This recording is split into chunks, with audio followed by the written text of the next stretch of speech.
Hello, everybody. Welcome to our first live event of the year here with Aviation Performance Solutions.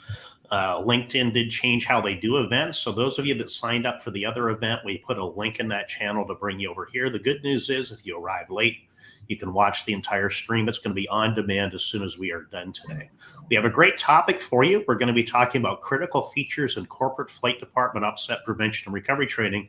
And I think the great news is that this really applies to anybody in any area of aviation, irrespective of how they operate, because we're going to talk about how we line up UPRT mitigation with the type of airplane you fly and how you operate. So it's going to be a great discussion today. Let's go ahead and jump in. First, let me just bring the slide up here on our mission. So with APS, we have a brand new mission this year. It's going to be for 4 years that we have it in place. Our purpose is that we help pilots bring everyone home safely. And what we've done is we've redesigned our mission to really drive on the threat of loss of control in flight. So the APS mission starting this year is to crush the threat of loss of control in flight globally by partnering with safety champions to accelerate adoption of life-saving APS upset training. So we're really excited about that. How do we know we're crushing it? Well, every pilot trained by APS is in control all the time, and we're excited to get this incredible training mitigation out to the industry worldwide. So with that, why don't we go ahead and get everybody here introduced. So I have with me, you can see at the bottom of the screen, I'm going to bring them to the side of the screen actually, is I have our VP Flight Operations, Captain Clark McNeese. He's going to be doing the main part of the presentation today. And I have Randy Brooks, our VP Training, super experienced pilot, instructor, airshow performer, a lot of experience in training and upset prevention recovery training. And everybody here is a very articulate and passionate about overcoming the threat of loss of control in flight. So Otter, do you want to maybe just chat a little bit about yourself and what you're expecting to get out of today? Yeah, just I'm great. I'm just super excited to be here and talk about this because having been in this industry of UPRT full time for over 16 years, wow, it's been great to see the evolution of change that the industry is going through. Not only are they recognizing some of the critical concerns that we've had to mitigate this number one threat of loss of control in flight, but the industry is trying to make changes, and they're substantial. We got a long ways to go, but I think this particular webinar will give some great insight to some of our industry leaders that are out there, especially if you're a training manager of a flight department. Absolutely. Randy, what are your thoughts on this particular presentation? Well, I really appreciate being able to be involved. I think a lot of people don't understand some of the things that we're going to talk about because they think about their priorities in flying from the standpoint of where they're normally operating in the normal flight envelope. And the priorities change in an aircraft upset. And I think that because of that, some of the things that you're going to hear about today may be illuminating on what a good upset prevention and recovery training program should include to really be effective when it's needed in an emergency. All right, excellent. So I'm going to go ahead and hand these slides over to these guys. So Otter, why don't you go ahead and just do an overview of what we're going to talk about today for everybody? All right, well, our objective here is to inform you of some life-saving training that you have access to.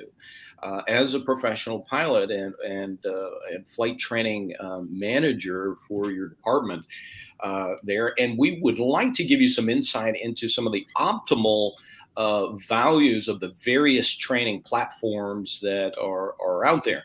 And we have a lot of experience in all of these platforms as we have focused solely on UPRT for over 2 decades now. And we understand the value that they can bring to helping pilots develop these requisite skills. So we're going to start off with kind of the overall message, which is helping you to make sure that you know you have a choice when it comes to UPRT. We'll jump into 8 elements of what matters most in that UPRT program. We'll talk about optimal platforms that help us learn these various critical elements that need to be part of UPRT. And then we'll show you some of the design solutions or programs that are available that will capture these critical features in the UPRT.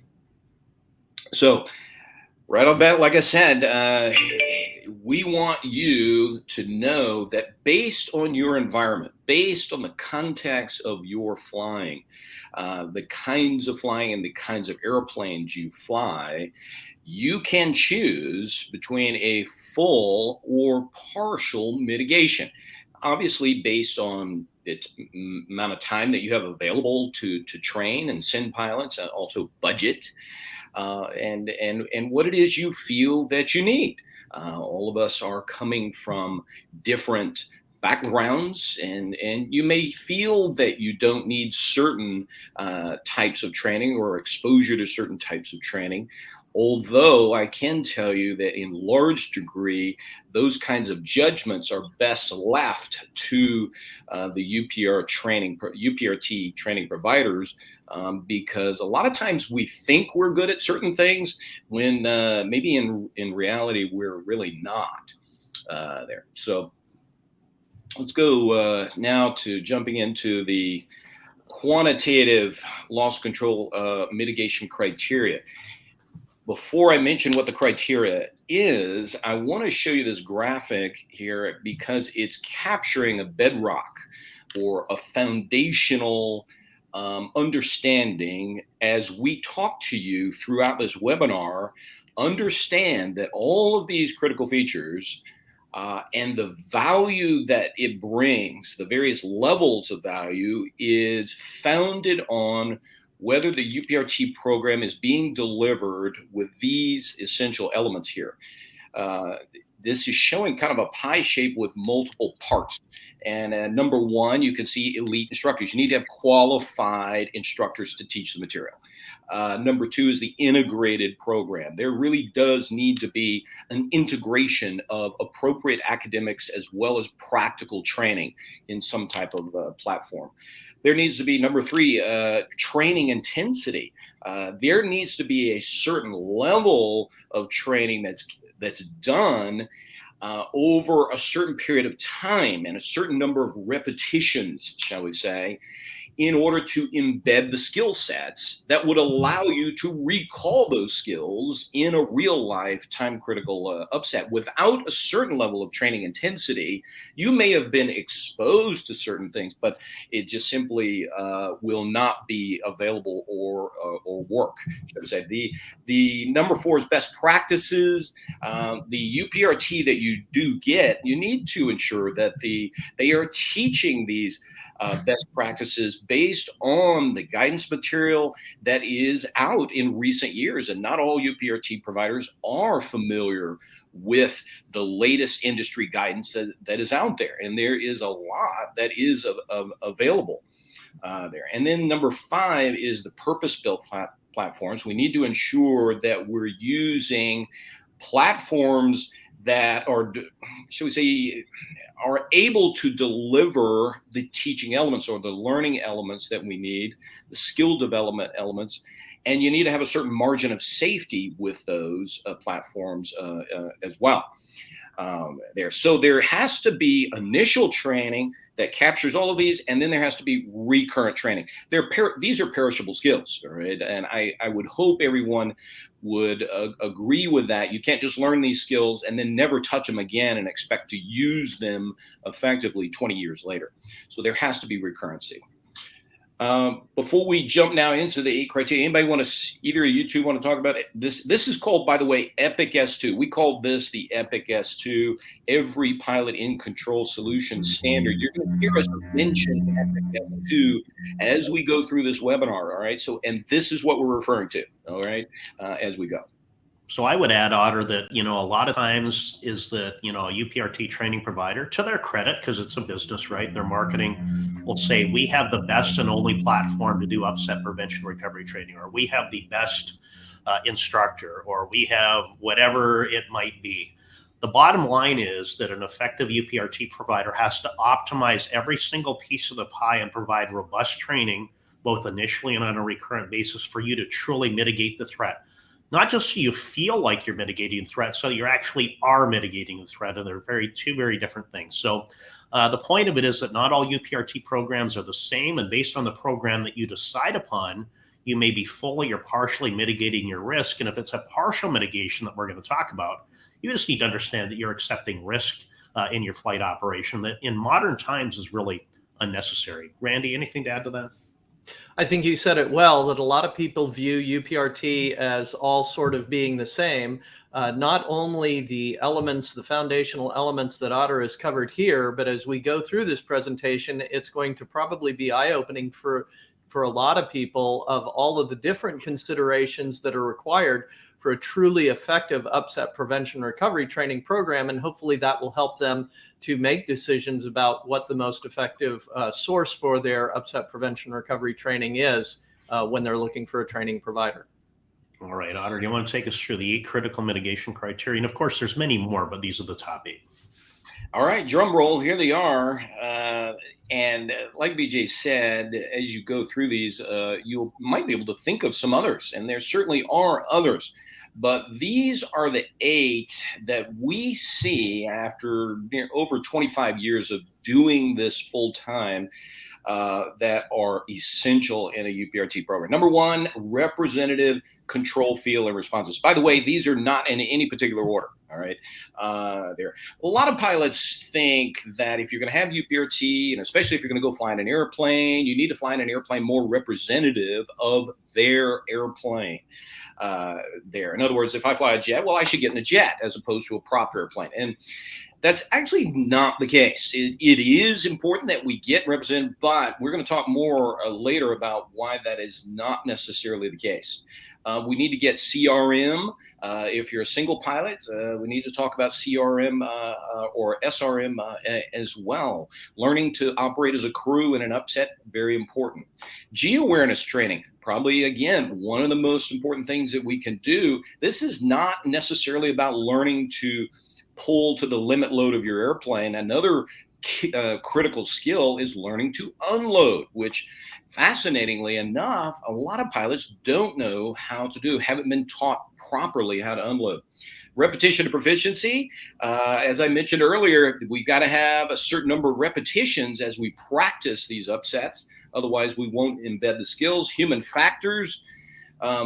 This, as we're going to talk about a little bit later, is one of the number 1 reasons for doing UPRT. And we're talking about the psychological and physiological aspects and changes that pilots go through when they encounter real life upsets.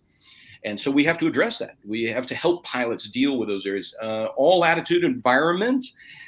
Most of us are stuck in a very small window of attitude, right? When we fly normally. And in fact, we will rarely develop any skills outside of that small 10%. 90% of the attitudes a lot of pilots have never even been in. Very low altitude and all weather upsets. We need to be able to do that. We need to be able to put pilots in those low altitude scenarios as well as all weather, because over 90% of loss control in flight is going to come in the IMC environment. And then we also need to give pilots a tool of a strategy there that gives them a game plan. And this helps with resilience in a time critical situation like a crisis. So, all right, let's now go to the next slide.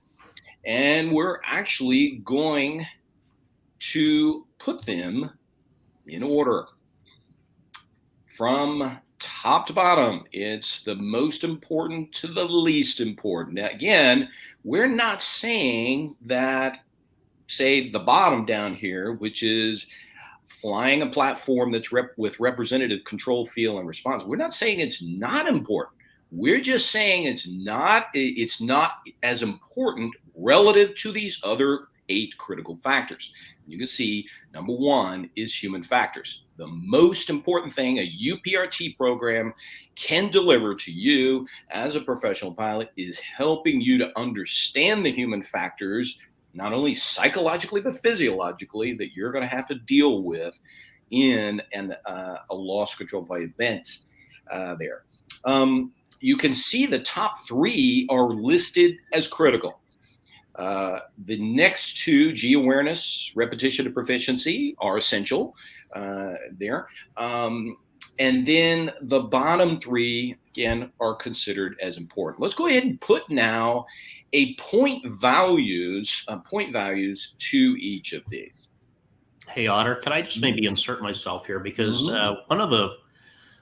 very often when people look at this, they'll think, well, APS has designed this because it fits to their platforms. Well, first of all, we choose platforms that optimally mitigate the threat of loss of control in flight. We don't buy an airplane and then figure out how to use it. That's not how APS operates.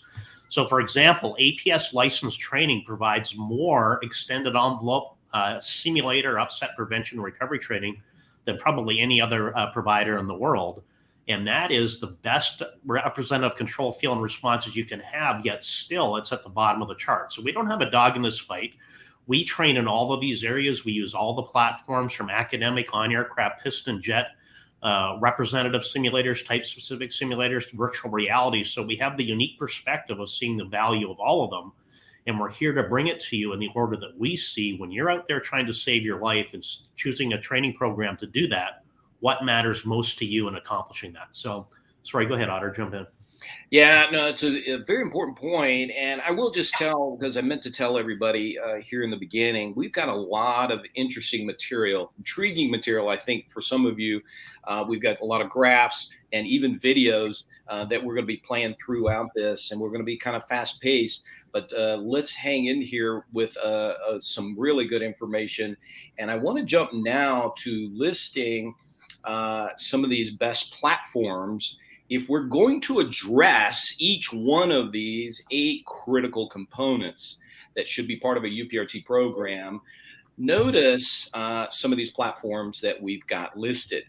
All right, and let's go ahead and look at the critical ones here. We can see if you're going to address human factors, the psychophysiological issues in UPRT, notice we consider one of the best platforms is a high performance aerobatic piston platform. And we've tried, and you might say we've even tried to deny it, but that is simply not the case. As we've learned to teach in jets as well as simulators, VR and all of that, we keep coming back to this. And we see that, yes, the aerobatic piston airplane is very effective at addressing these. The next one is the jet. You might say the aerobatic piston airplane is an excellent platform, whereas the jet would be a good platform there if you want to put some relativeness to it. Notice that the ineffective platform is the simulator. And I would imagine most of you on here would agree with us that, yeah, a simulator is just a big video game. We're missing totally like the reality factor. And that's what we need to do in order to address human factors. I want to play a video now for everyone that will give us a little insight into how the single engine aerobatic airplane can be used. This particular video is showing a pilot in training.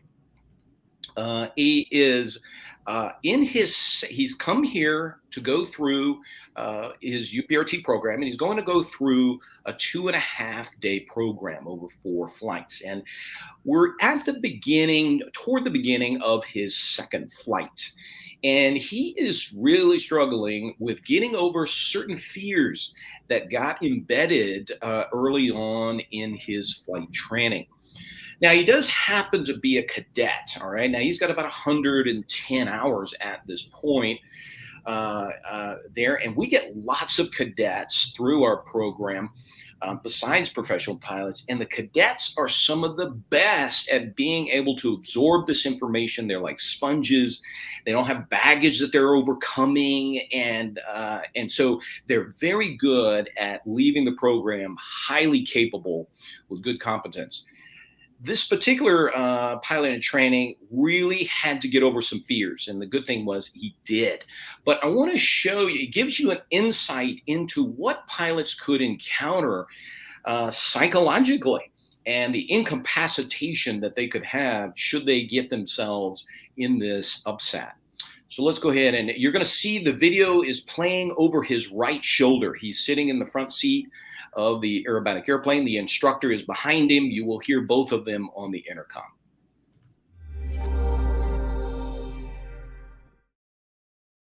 All right, let's try one more, all right?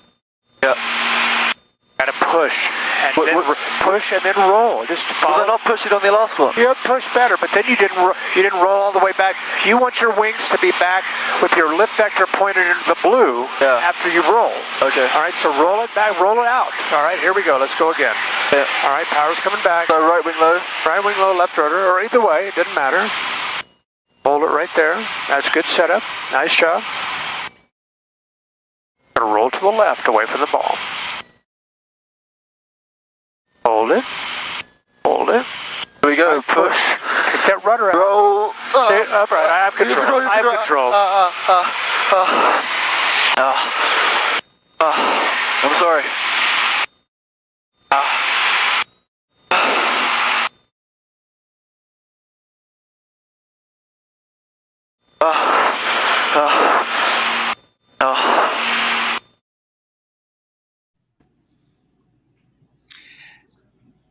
Pretty fascinating, isn't it? There, you could just hear the struggle that he went through in his tone.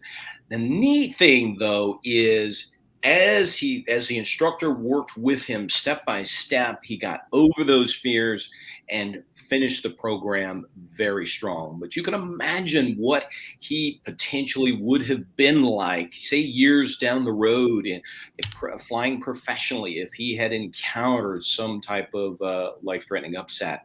It would have been a struggle for him. You guys want to jump in on that in any way? I think we're going to talk about the intensity of training in just a little bit here, Otter, where we can expand on that a little bit more. Okay. So maybe, Otter, what I would add is on the human factors is one thing, but exposing people to human factors in an all-attitude environment is very, very different. So it really requires the integration of all of these 8 factors in a program. So there's this philosophy that if there's only certain elements of a UPRT program that require an aerobatic airplane, then let's use 2 of the 3 flights in a non-aerobatic airplane and 1 flight in the aerobatic airplane. The reality of it, though, is that this has to be an integrated process. There always has to be the threat of going into the all-attitude environment. There also always has to be a requirement to transition to a strategy to give people to have the discipline to overcome their fears, the potentially incapacitating nature of human factors, and be able to take effective action in crisis, which is what the top 3 factors do. Been there, seen that value, all attitude environment, then having a plan, a strategic application to go for it. So with that, let's jump on to the essential ones. Yeah, you could see G awareness. Again, a lot of pilots think, all right, I've got to get out there and learn how to only pull to the limit load of our airplane. Whether you're a transport category airplane, that's 2.5 Gs. And as most pilots see, 2.5 Gs is not a lot of Gs when you're trying to pull away from the ground there. And it is important for sure. But one of the more important skills is learning how to unload. In fact, it's foundational to most upset recoveries is being able to unload there. And one of the best platforms to learn that skill is in the aerobatic airplane. We can learn that in the piston airplane as well as the jet. Right? They're very transferable. Half of a G is half of a G. It doesn't matter what airplane you do it in. Now, notice learning to unload learning to unload in a simulator, well, it's not even effective there because we have to rely on our seat of the pants. Repetition to proficiency. Again, it's not enough just to get rolled upside down once or twice and think you're now good to go. There has to be repetition to proficiency in order to ingrain and embed those skill sets within you that can be recalled down the road with some time that's passed. And Otter, one of the things that I find somewhat interesting is a lot of times people will go, well, look, their UPRT program only has 2 flights instead of 4. That's a lot shorter. That sounds simpler. But what it's missing is the fact that some of the skills that we need to learn are counterintuitive to the way we fly in the normal envelope. And we can't really embed those skills or create those new ones to the degree that's going to be necessary for use immediately in an emergency if we don't do enough practice to make sure that it's going to have the retention to be there when we need it. It's a great point. And I'll mention, just from a business standpoint, we would love to offer just 1 or 2 flights, for initial UPRT. Absolutely. But we see it is simply not effective. Pilots need at a minimum 3, 4 is the ideal to develop those long-lasting skill sets. And we're going to see that in a few minutes. We're going to talk about the optimum training process and the cognitive training dilemma that you have when you're going through a UPRT program, and what it takes you to actually to embed the skill sets that are accessible in the long term. I just jumped in because apparently we had potentially a feed issue in one of the videos, but I can see that our support team, Carrie, is in there, and that we do have a replay available. So I think if you go back there, I think it's Chris Higgins, you should be able to hit the replay and watch that video. We'll confirm that, and if it's not there, we'll insert it. So I think we'll be good to go after this. Sorry, Otter, go ahead. Okay, so jumping down to the last 3 critical elements of a good UPRT program, still important. Number 7 there, we need to get pilots in the low altitude environment as well as IMC environment. Their simulator is great for this. We can't go out in a real aerobatic airplane, say, and practice upsets low to the ground. We have to have a margin of safety for sure there. The aerobatic airplane, though, is a good platform, depending on how it's used, to simulate IMC conditions, depending on how the UPRT provider is able to adapt the airplane. But we're able to do that here, and it is an excellent platform for delivering some of those. The CRM aspect is, again, best done in the simulator environment, where now the pilots, especially if you're multi-crew, are in that side-by-side cockpit like you're used to flying, as opposed to being by yourself in an aerobatic airplane with another instructor. So the simulator is great for that. And then representative control field and responses. Again, we're not denying that you need to be able to fly an airplane representative of your aircraft, but that's where the simulator or more type-specific performance can come into play. There. And the simulator is one of the best platforms for being able to do that. Flying, if you're a jet pilot, all right, flying in an aerobatic jet can also give you some of those critical jet performance skill sets that you need. And we see that all the time here. Lots of customers that come through, they want to fly in the jet platform, and they think it was one of the best decisions they made. All right, let's look now at a sample ideal upset training program. So, Otter, one thing I want to mention is, you see the mention of the rotational G device in here. And I want to talk about that a little bit, because a lot of pilots just blow it off as being an ineffective training platform. And while there certainly are issues with it, there's a lot of motion artifacts, a lot of challenges in using a rotational G device. I think a couple things it does really well. For example, under the G awareness, the one element that it does is the ability to experience the limit load of the airplane in a representative environment of the transport category airplane. The only problem with a rotational G device under G training is it can't train the most important element, which is the unload. But where I wanted to bring attention to was down under the representative control field and responses. Remember, every platform has unique advantages.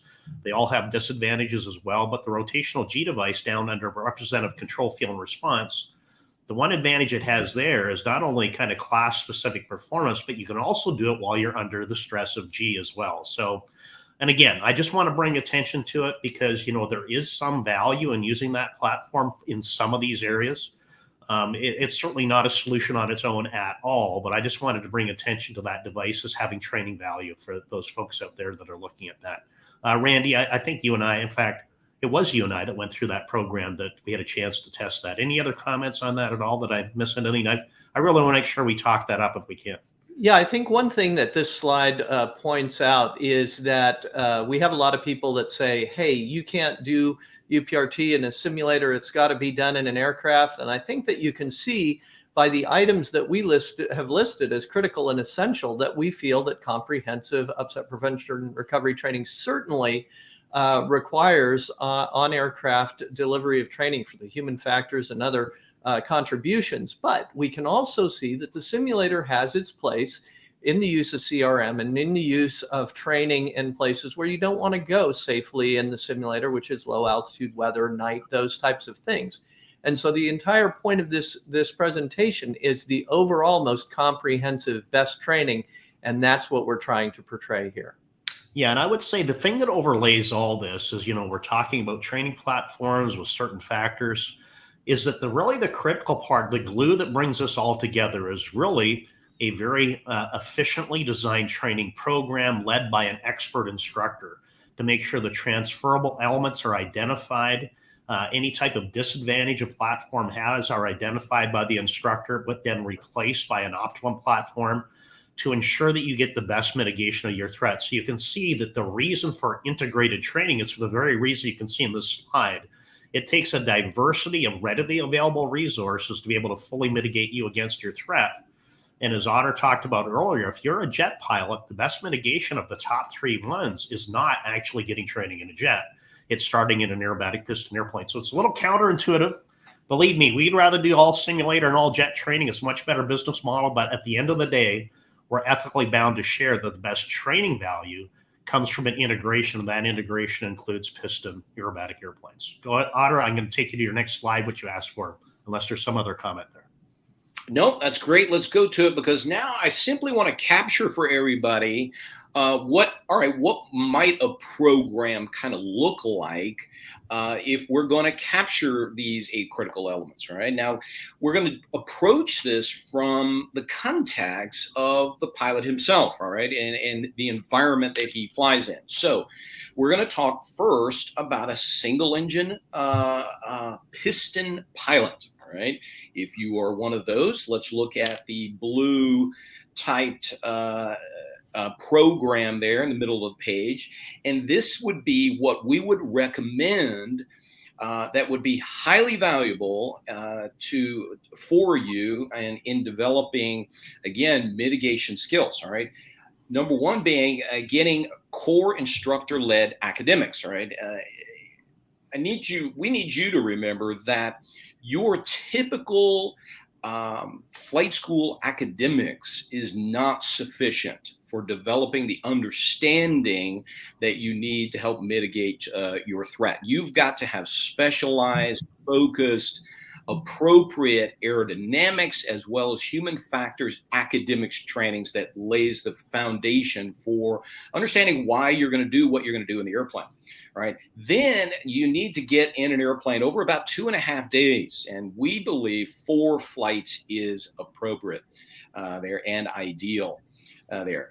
Along with that, there needs to be an integration of learning a strategy, a recovery strategy that has been industry vetted. All right. There are a lot of recovery strategies out there, many of which are not industry vetted there. And so we need to have a game plan. We need to have this recallable skill set that gets embedded over this 2.5 days there. Now, this is the core program, right? A 2.5 day 4-flight program with appropriate academics. That's the core skill development program. Now, if you're a multi-engine jet pilot, all right, flying in a multi-crew environment, not only do you need to get this core program, but there are additional skill sets and additional training that you need to go through as well. And you can see you can get some of this additional training through an app or an online academy type of course. You've got to get into, or you can get into, an all-attitude jet, aerobatic type jet to do, as well as get in a high-altitude flight in a jet. And you get to see those differences in performance between low and high altitude, which is very valuable. Another thing is getting some specialized academics in the high performance of jets, the high speed, high altitude concerns like compressibility there. Things like that that are really kind of glossed over in typical flight training and type rating training. There needs to be some advanced class-specific simulation. You can now come full circle, shall we say, after you've had your on-aircraft training, whether it's in the piston airplane or jet or both. Now we're going to get in that more class-specific or type-specific simulator to address some of these other critical features that we need to look at. There. And that's a great way now to complete a program. So right. I would add here that this is a really nice setup for one of the main concepts of our presentation, is that if you're a multi-engine high-performance jet pilot operating as a crew, and you're now getting single-engine piston upset prevention and recovery training, you just need to understand that you're leaving a lot of gaps in your mitigation, that you're accepting the risk of not addressing those in training platforms and getting the education you need to really mitigate that threat. So there's nothing wrong with that, as long as you understand that those gaps are now becoming your own responsibility to mitigate. But in modern times, you know, for example, I'm just thinking now here, for example, at the headquarters of APS, we have distance learning through an app, an online academy. We have piston aerobatic instructor-led training, jet aerobatic training, class-specific simulators in 7 classes of airplanes, and virtual reality to put you right back into your own airplane. There is no reason why you shouldn't have a full mitigation of how you operate as a crew or a single pilot, a jet, a turboprop, or piston airplane. So just consider that you make the decision now on the level of mitigation, because modern capabilities in UPRT should give you the option of fully mitigating the threat. So, sorry, go ahead, Otter. Yeah, no, I just want to make sure everybody understands that that single engine piston pilot program over there, that program is great for that pilot, but this is the program that develops core skills for all pilots, whether you're a multi-engine jet pilot or not. You've got to have these core skills in which to build on to go through the rest of the training as we integrate a jet and simulator. Hey, Randy, why don't you talk about your instrument rating analogy? Because I think that's a great way to do it where, you know, we don't get our instrument rating flying a 747. That's right. You know, I mean, we build on up, and that's what we're doing with UPRT too as well. We might want to eventually teach people to recover in a CRM environment, but we have to have them learn in an individual case as well. Certainly the instructors have to have the skills that are specific to teaching UPRT, which is different than teaching other aspects. You know, we have pilots, instructors that have to get an instrument instructor rating or a multi-engine instructor rating. And that's all true with regard to UPRT, is they have to have the specific skills that are required. And unfortunately, in many regulatory environments around the world, there's just no requirement for instructors to be qualified in the delivery of UPRT. And so without that, regardless of whether they're using the correct platforms or not, they aren't necessarily going to be using those platforms to their maximum capability. Yeah, and you know, we're passionate about saving your life. We're not talking about putting an X on an X board for a regulatory requirement. We're talking about what it takes to save your life as a pilot. So the very reason we had to develop the Every Pilot in Control Solution Standards, because the regulatory UPRT being implemented fell well short of what pilots really need to mitigate the threat. And this is not a small threat. This is the #1 threat, representing 50% of all fatalities in aviation. All right, we're ready to go now to talking about training intensity, and I think this is where you two are going to jump into this, because this is definitely fascinating information to kind of absorb, probably for most everybody here on this webinar. Yeah, this is I will say right now it's going to be counterintuitive, and it probably took us 15 years to really figure this out through trial and error. So let's just talk about that and what it really takes. Okay. So what we have here is we're going to have a chart, and you're going to see along the very bottom of it the number of UPRT training sessions. Now, the one thing we need to assume here is that if you're a single engine piston pilot or you're a multi-engine crewed high-performance jet pilot, you've already picked the optimum program. So when we're talking about the training sessions, we're talking about that sessions that you've picked that is ideally mapped to your solution as a pilot. On the left side, you're going to see actually maximum competency, and it's talking about the competency of the pilots. So what we're going to see here is going to be across the top. The title of this is Upset Training Cognitive and Psychomotor Learning Process. So you're going to see what typically happens for a pilot going through this training process. Hey, BJ. Yep. If you don't mind, let me just clarify. When you say along the bottom, one UPRT event or two UPRT, you're basically referring to a flight, not actual a program. Yes, sorry, a flight. You're a training session of which there's usually, we'd like to say there's always a minimum of 4, and you're going to see why we say 4 here in a minute. But yes, it's a flight within a training program. Sorry. And I'll add that flight is typically a 0.8 to 1.0 in duration there.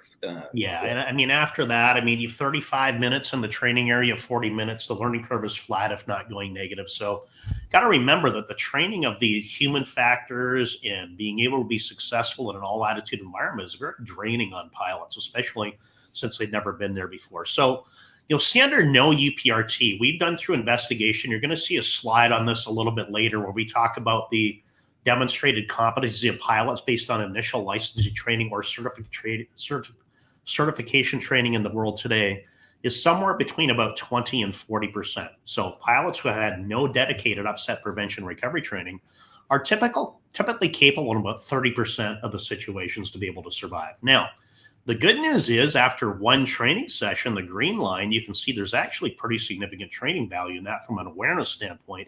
It pops up. Now, the problem is, as you go to the second flight, is that you would expect to have a gradient like this. The more flights you do, the better it gets, and up you go on the curve. But the reality of it is when you're properly training upset prevention recovery training, there's actually a pretty substantial regression on the second flight. So the introductory flight is to introduce concepts, develop the initial strategy, ensure that they're feeling comfortable in the environment, introducing them to the all attitude environment. That very often in that first session, they're recognizing there is more to the world of upsets than I realize. There's a lot to learn. Their awareness is higher.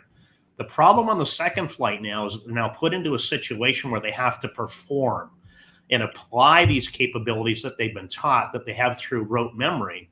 But what they're finding is that they're not very successful at doing it because of the potential psychophysiological incapacitation of that environment. So they feel like at the end of the second flight, it's not uncommon for pilots to think, I am never going to be able to do this. This is a way more threatening environment than I ever knew was out there. And this is what we saw on the video just a little bit ago, because that was the second. That was the second flight that you saw in that last video with with our cadet that we were showing. And by the way, it's not just the cadets; it's pilots of experience levels up to 20 to 30,000 hours that we have that same experience from. Now, the interesting part, it's something to do with the cognitive conditioning of human beings, because on that third flight, without exception, it rockets up. And in that third flight, the synapses are firing and they're starting to now understand that they think that they can accomplish the skill sets. Now, the green line is what they're seeing through initial training. What you're seeing, the other dotted line, if you look to the right, is how much those skills atrophy over years based on our investigation at APS. Now, so if you stop at the third flight, the good news is you have about double the capability you had through certification training, but you still are accepting about a 40% threat of mitigating the threat fully. Now, the exciting part, and the reason why we say 4 flights, and I think this chart actually underestimates it. If you talk to any APS instructor, you will see now we go from about 60 up to 90+% on the 4th flight. And that's usually the 3rd day. And here it shows about double, but gosh, as an instructor, and I know Randy and Otter, you guys, it's almost like a 10-fold increase in the confidence, the competence, the capability of the pilot in the on-aircraft real environment. They finally got it. So you can think about after the 3rd training session, they think they can do it. On that 3rd day, 4th flight, they know they have a skill set that they can access in a crisis. Let me just pause there for you guys to add any color to that if you like. When you've developed basic proficiency in the first 3 flights, then that 4th flight involves what's called overlearning. And that really impacts the retention, which is necessary to make sure that the skills are going to be accessible when they're needed. But let's take a look at this overall graph. There's a lot going on here. It's very busy, but it does point back to those original critical elements that we said, which were based on human factors. Training intensity itself is not a well understood phenomenon, but it has two components. One is sort of the training density of, how obviously 4 flights in 2.5 days is way more impactful than if we spread those 4 flights over 4 weeks, but it's also the intensity of the experience. And that's why we require an all-attitude aircraft, not just to show the proper flight path that an aircraft is going to assume in an upset and create a new mental model, but to also take the pilot in real life to places where they could end up in an upset. And this training intensity is something that in no way can be created in the simulator environment where you don't have that reality factor. And I think for a lot of pilots, they assume, as I did when I began teaching upset prevention and recovery training, that this was mostly about teaching pilots additional skills that add on to licensing training. But the longer I train pilots, the more I see that the loss of control in flight threat is tied entirely to the human factor's impact, which is totally underestimated in regular licensing training and in simulator training. And then the last thing that I'll say on this chart is that just as important as the training platforms and the abilities of the instructor, the overall creation structure of the syllabus is really, it's a conveyor belt that you get people on, and you see these ups and downs as you go along, but a properly constructed syllabus that has all of the important elements introduced in the correct order and a building block approach has an amazing reliability in taking pilots of all experience and skill levels and delivering them to a state of high resilience and reliability and dependability when faced with a whole host of upsets by the end of just 4 flights in a matter of a few days. Yeah, absolutely. So what I'll do here now is I'm just going to see that initial green dotted line is the expected gradient. This is the actual gradient of training. And if you stop anywhere short, you are going to fall short of the mitigation. And beyond that, now, as you get into the high altitude training, the complex airplane training, the other add-on features, what you'll see is your capability and competency stays high, but what you're seeing is the atrophy rate over the years now reduces as you get more in-depth training and it becomes more ingrained. So the cognitive processes that happen here is that we see here, of course, there's no change with no training. The benefit we're seeing here on that first session is awareness and habituation. The second flight is called sensitization. Essentially, you've now convinced yourself the fear you had is justified and you should be afraid, but you can't stop there. You now get into a habituation, extinction of your fears. And then what Randy was talking about is the habituation, extinction, reappraisal, and then overlearning. You now have the ability to take counterintuitive actions as a skill set to be effective in a crisis. So at the end of it, you can see that this process is a bit of an eye test, but it's such an important process. And I think that Randy had talked about the conveyor belt concept. The thing is that we see this every single day, that pilots follow this trajectory. And if the instructor or the training provider isn't aware of this, it really, you can start mismatching the training process and the patience required to bring people through this process for optimal learning. Now, the last thing I want to do to add to this chart, I don't want to necessarily overdo it, but this is important, is you may wonder how important these different things are to the overall mitigation of the threat of loss of control in flight. And what we see, the importance graph looks much like this. The importance in achieving lasting resilience is that first flight's important because of awareness, but that regression on the second flight is critical. That realization by the pilot that they have things to learn, that it's an environment that they can't be successful in, that epiphany that they have on the second flight is the key to opening the rest of the trajectory. The third flight is important, but that fourth flight, as we talked about, that double or 10x increase in capability is really key to them being able to mitigate the threat of loss of control in flight. So you can see the worst thing you can do is stop at number 2. The best thing you can do is go through to the fourth flight to fully mitigate the threat. Then after that, the additional training is important and it has value. It's just not as valuable as the other areas. So there's the full explanation. It's something we see day in, day out. It's an internal analysis and measured performance by APS, but we want to share this with the industry because remember, we're here to help pilots bring everyone home safely. And we want you to make sure you understand what the training process of UPRT looks like to fully mitigate that number one threat responsible for 50% of fatal accidents, the number one threat you face on every single flight. It takes training to do it, but it's only a couple days if it's done properly. So let me just pause there, guys, before we move on. Anything to add on this this eye chart? No. All right. So let's move on now to what are the 4 factors in peak UPRT effectiveness. They simply come down to this.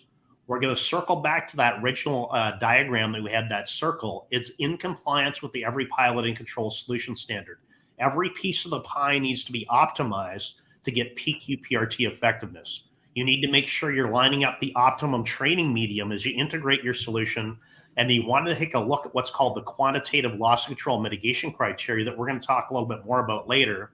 And Otter's going to talk at a high level in a minute about it. Then I'm going to show you a more comprehensive slide at the end. And then lastly, making sure your UPRT program is aligned in how you operate your airplane. Do you operate as a crew? Do you operate at high altitude?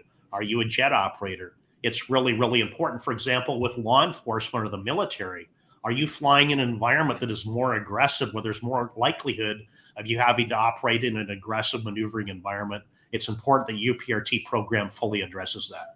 So with that, Otter, I'm going to take you over to the high-level look at the quantitative loss control mitigation criteria. Oh, sorry, I'm ahead of myself. You guys want to talk to the slide? Yeah, I'll talk with Otter about this briefly, and then I can think of no better way to demonstrate the importance of what we thought the critical factors of flight were than the fact that I've got to go jump in a flight suit and actually do some of what we were talking about. So I'll help Otter on this one, and then I'll let you guys handle the remainder.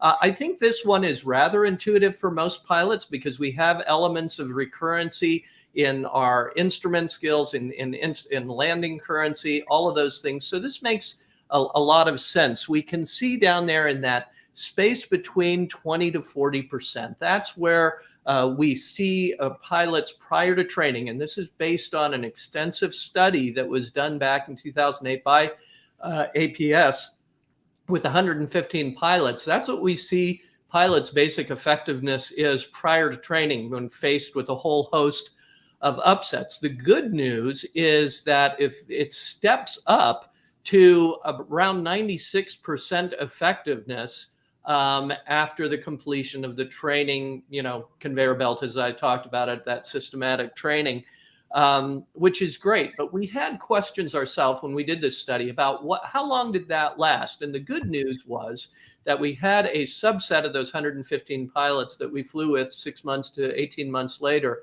and they retained like 86% of that capability. And I must say that what I also see anecdotally with flight departments that we fly with is that, let's say I'm thinking of a large flight department with about 20 pilots. They had scatter that was all over the board. They had civilian trained pilots, some militarily trained pilots. When they originally came to us, their capabilities were very wide. When they came back, as they recently did due to COVID downturns, they had a chance to come back in rapid succession. And so I saw all 20 of them in a matter of 3 or 4 weeks.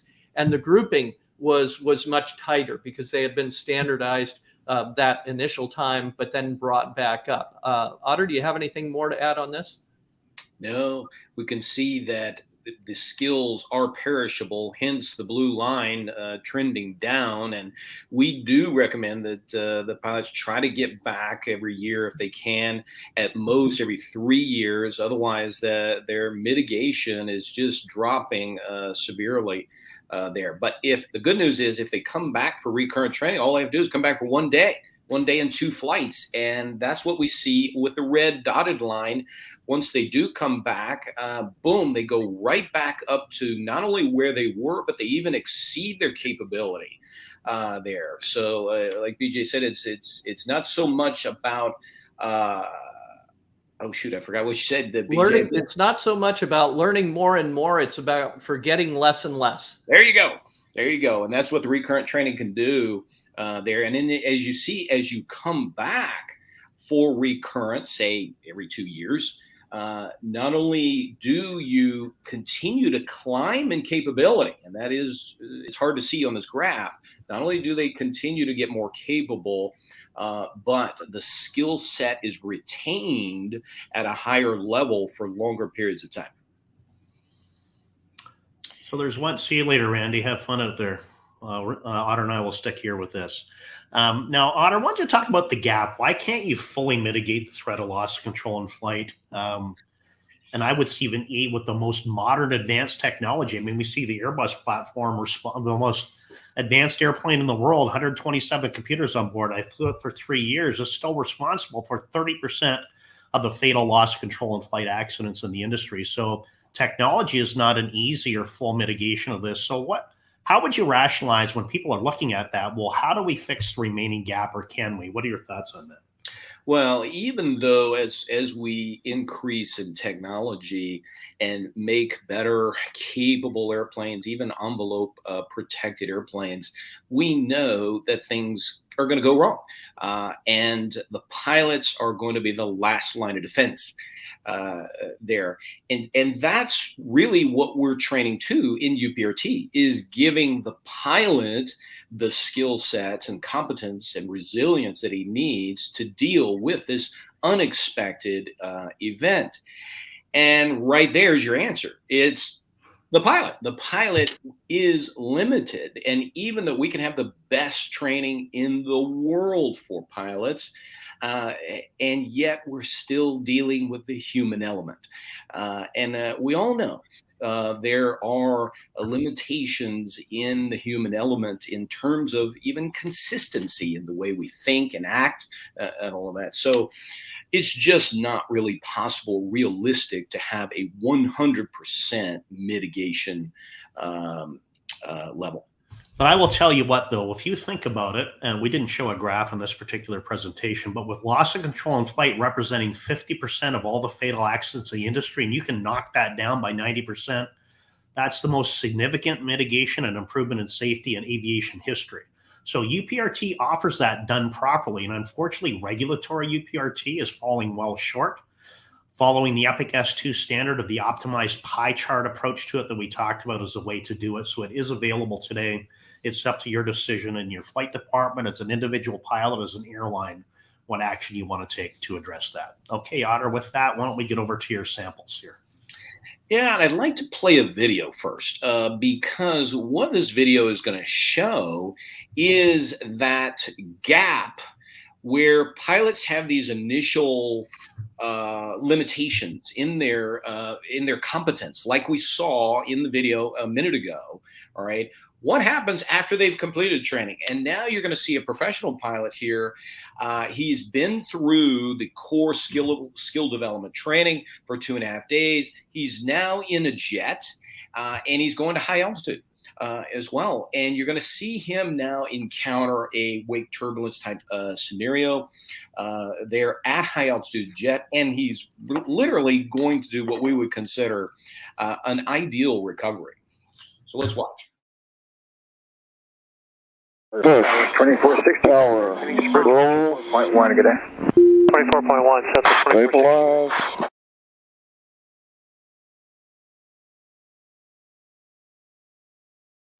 Airspeed's good. Climbing back. Power's full. Nice job. I have the controls. And he had to handle that at high altitude with the performance differences that you encounter in a jet, which is easy to over control, less stability up there, less engine performance and things.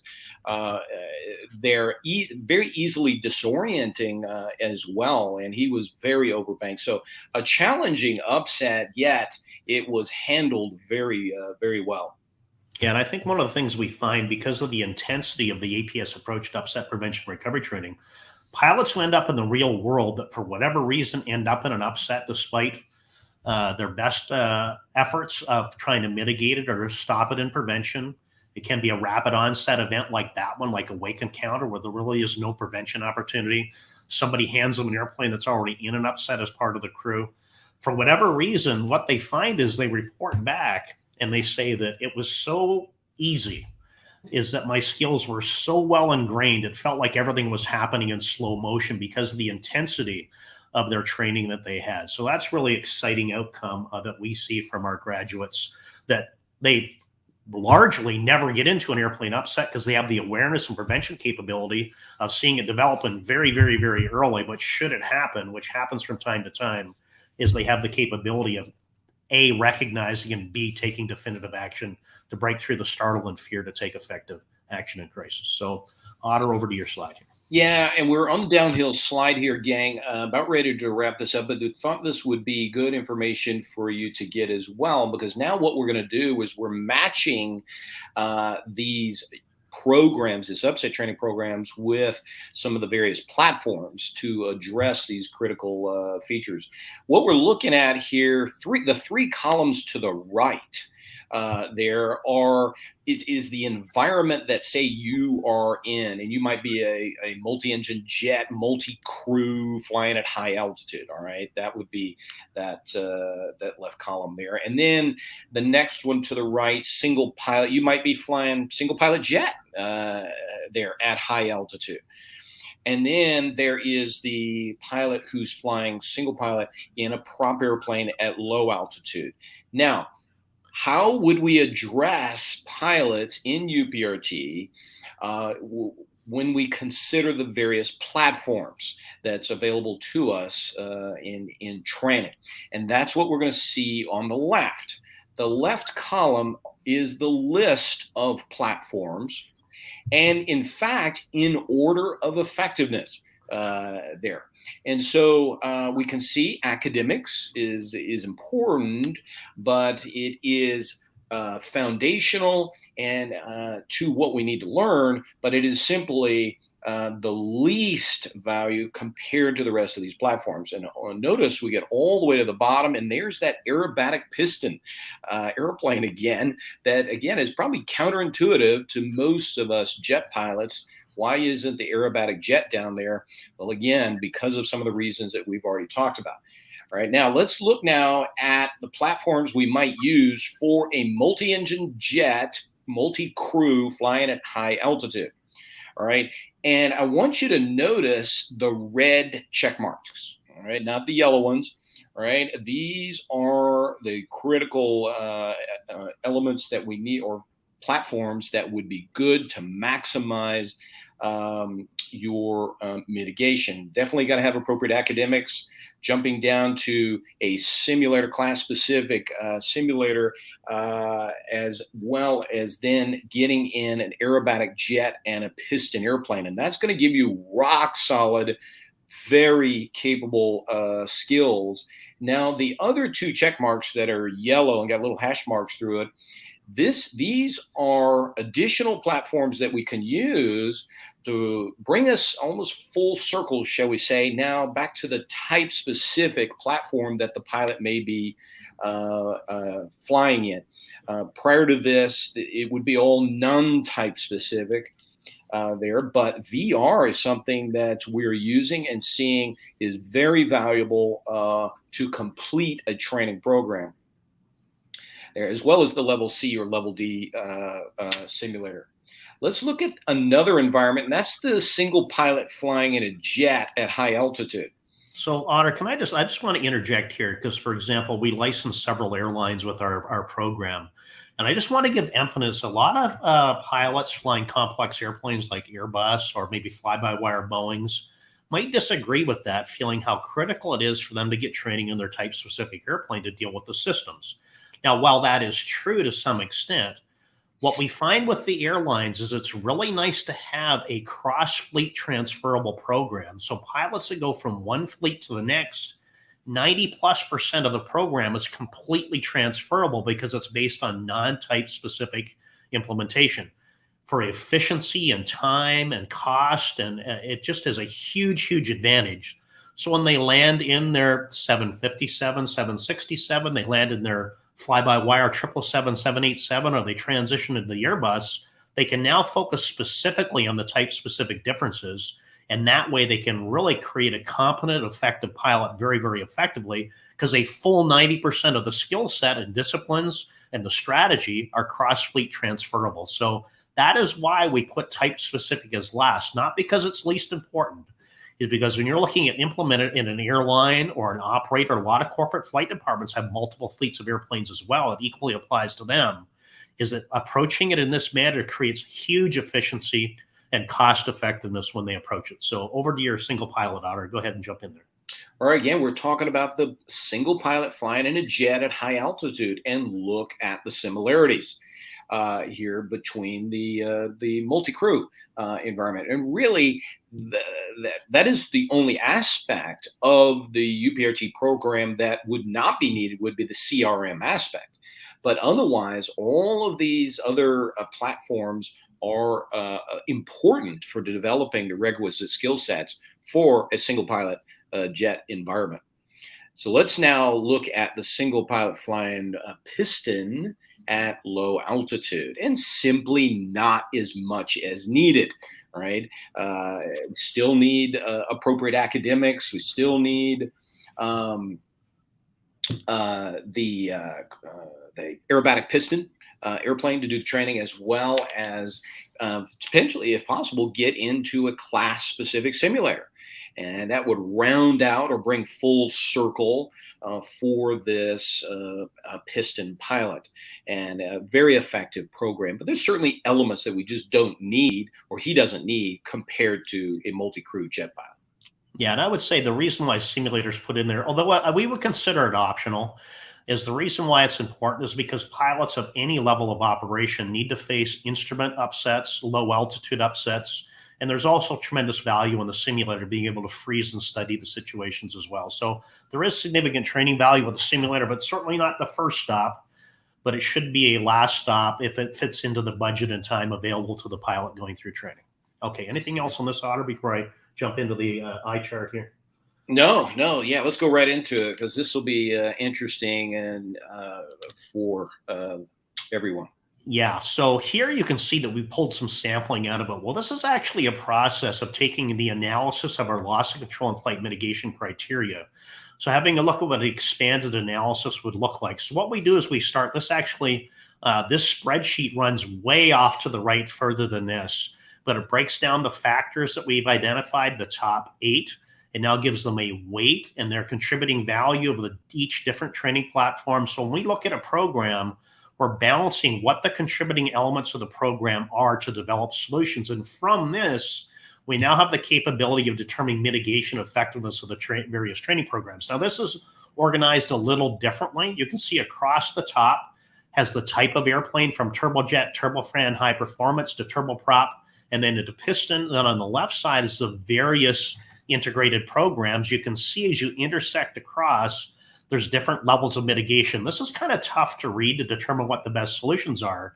You now start giving thresholds to mitigation percentages. Now you can actually take a look. For example, if you are let's look in that column under turbojet, turbofan. If you're a single engine crewed one, which is that column there just off center to the right of that first column, you go down the chart to try to find the A+ mitigation. And if you look at the A+ program for how you operate and how you operate as a crew, and you don't have the time or the budget to do it, you can take a lesser program. And again, back to the core message is you just need to understand you're accepting risk because of the selection of the training program that you've decided upon. But there is no column along there where you can't find an A+ mitigation with a modernized, sophisticated UPRT provider. So I don't want to dive too much into this. I know we're late on time already, Otter, so why don't we just jump over to the decision on mitigation. Over to you. Yeah, and that's where we want to leave you. The overall message of this whole webinar is, listen, you can design your own mitigation. There are critical factors that need to be part of a UPRT program, and there are certain platforms that should be used. If you are a training manager that is looking to maximize your mitigation of your number one threat, loss control of flight, all right, there are programs that are available for you to be able to do that. And then there are programs as well where you can accept, say, less mitigation, right? They're based on your time or budget or whatever there. But you do have choices. All right, why don't you wrap it up with a kind of an overview of what we talked about, then we'll go to questions. So while we're doing that, I don't see any questions yet coming in. Please go ahead and submit them. We are monitoring LinkedIn primarily, but I am seeing some stuff coming in on YouTube. And again, if you're watching the replay, post your question into the stream and we'll be able to get back to you. And then I'm going to get Carrie, our APS support team, to put in the post in LinkedIn specifically on a link you can go to submit a question that will go to our team, and we'll reach out to you individually, either by email, or if it's a difficult one to answer, we'll do that by a phone call if we can. So Otter, why don't you wrap us up with the overview here, and then we'll go to questions if there are any at all. Yeah, so we gave you toward the beginning those 8 critical features that need to be part of a UPRT program. We even ordered them, and the importance. We start off, listen, human factors training has got to be one of the most important, and flying in an airplane that's representative of your controls and control response is actually of least value compared to the other 7 there. And then we actually correlated or matched the platforms that where you can get and learn those skills of those 8 critical features there. And then we talked about, wrapped it up with, hey, here is what some design solutions could look like. What's a core program look like? That 2.5 day to 4 flight program is the core basic program you need. And then, all right, if you're a jet pilot, what do we need to add on there as well? So again, wrapping it up with, you've got a choice, and we've got a lot of information available to you. Feel free to definitely reach out. Yeah, for sure. No, I think that's great, Otter. And I think a lot of people are going to be watching the replay. Unfortunately, LinkedIn changed how they do events that we only found out this morning. So the 128 or 29 people that had signed up had to follow a link to get here. So the good news is they'll eventually arrive here, but they may not be here in the live session. So we do have one question here, Otter. It's from Guy or Guy. I apologize if it's Guy and I said Guy, but I said both, so I should be fine. What he said, let me just bring it into the stream here. I'm going to bring it up. And it said, Guy, I would be interested if you'd take a moment to describe your actual training solution in terms of aircraft types and the lessons and techniques delivered. Do you want to take that one, Otter, at a high level? Okay. Yeah. For instance, a core program, we're going to have, anywhere from 6 to 7 hours of instructor-led academics. We're going to have the 4 flights, typically done in a piston aerobatic airplane, and we use either an extra 300. We've got Grobe 120 TPs, T67. So we've got a number of piston aerobatic airplanes that are very appropriate for doing this core skill development there. And then we've got even simulator availability for class specific, both non-motion as well as motion there. I can tell you that we don't believe you need motion if you've had on-aircraft training, since the fidelity, shall we say, is the most realistic in the real airplane compared to the simulator. But nonetheless, number of simulator platforms available. And that's usually done at the end of the, say, 2.5 day program. Yeah, and Guy, I see that you're coming to us from the UK. I just had a chance to look you up, so I won't go into any details, but we would love to invite you over to have a look at our program. And that goes to anybody watching this. Drop by APS headquarters here, our all new facilities. We'll give you a tour, show you what we do. End of the day is our programs are typically 2.5 to 3 days long, 4 to 5 training sessions. We integrate academic, online, live instructor-led training, all attitude, piston, and jet training, both low and high altitude, integrated class-specific simulation, then virtual reality training to wrap it up at the end. And as we've talked about through this presentation, they all offer a level of mitigation, but it really is, there's no one single solution to overcome the threat of loss of control in flight, as I believe you're probably gleaning from this presentation. But it doesn't take long. We're not talking about weeks or years or hundreds of hours. We're talking about a few days, but it has to be done by experts. It has to be a program designed to accomplish that, and you need the right training platforms and the instructor to facilitate that process to be successful. So great question. You can go to our website to look at our programs as well. All right. Okay, Guy, wonderful. Thanks. I think you put the message in. Love to talk more about it. We can have one of our team chat with you. We just have to line up time zones to do that. Okay, Otter. Let me think. Do I have, since we had to transition events over here to a different location, let me see. What would be a typical flight department question? Probably, how about one where we have risk-adverse people on our team? We don't want to get into a real airplane. I hear what you're saying about human factors. I hear what you're saying about reality and the fear of getting in a real airplane, but they just don't want to get into a real airplane. How do we mitigate that threat with those departments that have kind of a mix? There's people that want to do the full program and some that simply won't get in an aerobatic airplane.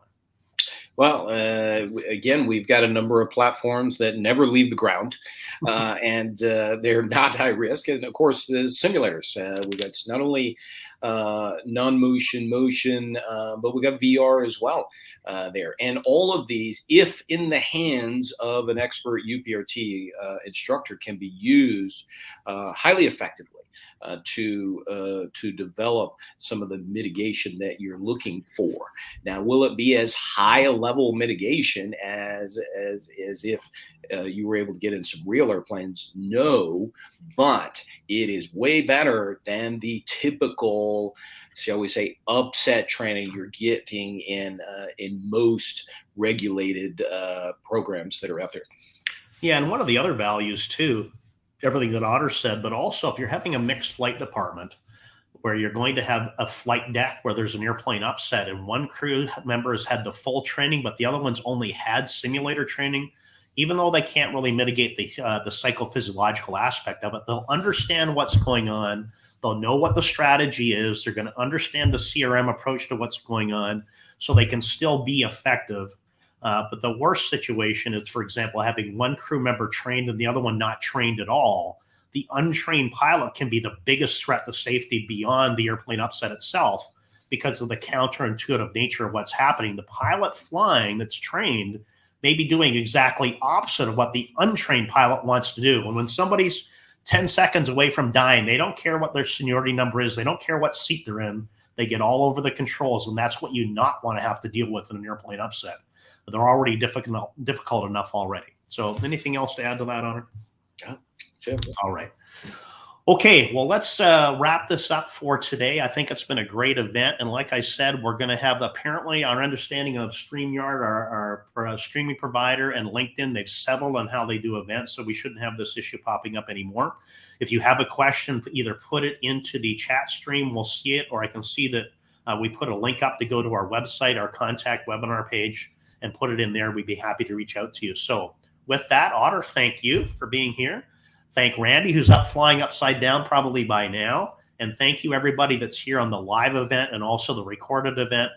Another standing invitation, if you're ever in Arizona at our headquarters, please come see us. We have locations in Texas and Dothan, Alabama, in Europe, and one to start up in Thailand, hopefully at the end of 2022. So please take the time in your training regime to seek out effective upset prevention and recovery training. If you don't have the time and the budget, at least do academic training, and we have online solution. Academics alone is a 17% mitigation, so start there as long as it's done properly. So with that, take care, safe flying, and we'll see you on the next event. Anything to close up with, Otter? Yep. So long, everyone. Everybody.